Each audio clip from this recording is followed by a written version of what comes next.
Hello, and welcome to Horizon Law Office video blog. My name is Eugene Horizon. I'm an international tax attorney, founder and owner of Horizon Law Office PLLC.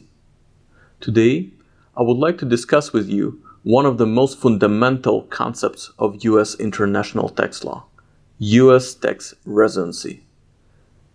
Specifically, U.S. tax residency for individuals in the context of the U.S. income tax only.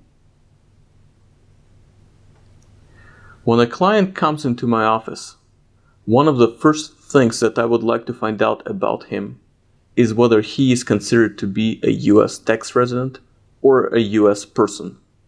For our purposes, these concepts are interchangeable. Why is that important? Well, if he is a U.S. tax resident, then a whole avalanche of U.S. tax reporting requirements apply to him.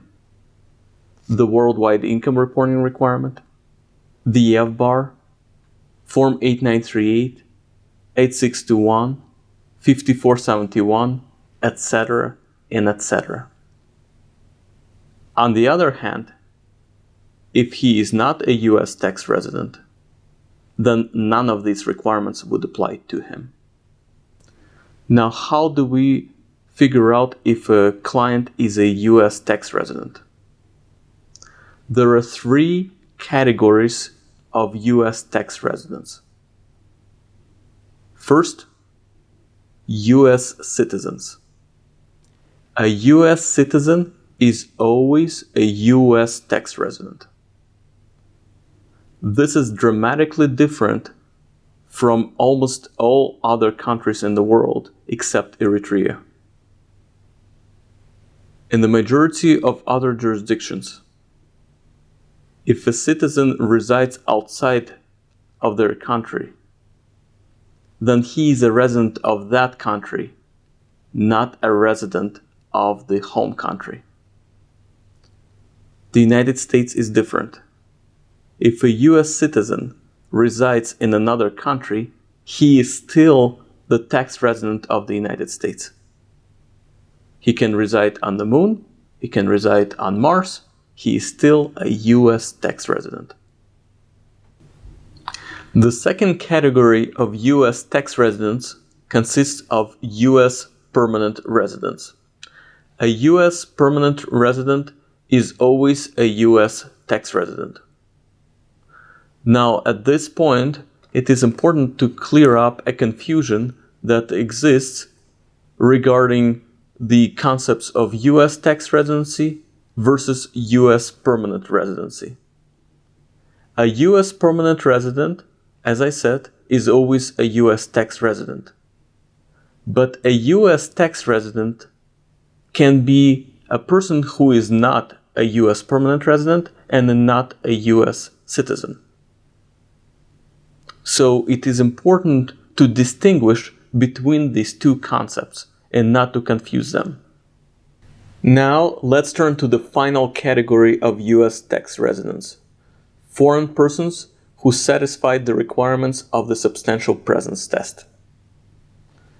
Under the substantial presence test, a foreign person is considered to be a U.S. tax resident if he is physically present in the United States for at least 183 days in the past 3 years.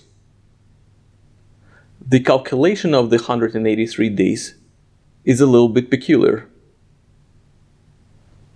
You take all of the days that you spent in the current year, plus 1/3 of the days that you spent in the prior year, plus 1/6 of the days that you spent in the year before that.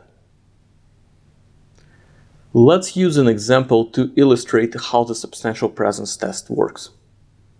Let's say Pierre, a citizen of France, is sent by his company to work in the United States for 120 days in each of the years 2014, 2015, and 2016 on L1 visa. We are trying to figure out whether Pierre is a U.S. tax resident in the year 2016.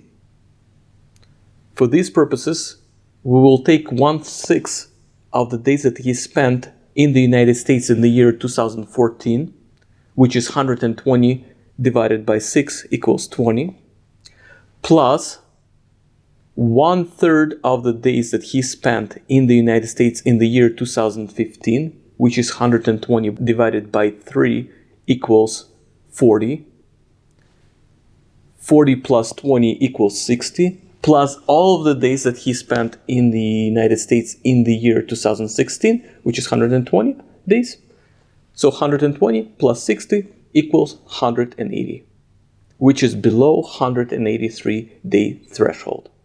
This means that Pierre was not a US tax resident in the year 2016.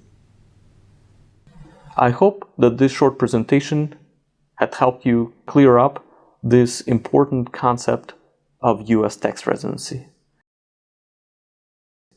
My name is Eugene Shirizan. Thank you for watching. Until the next time.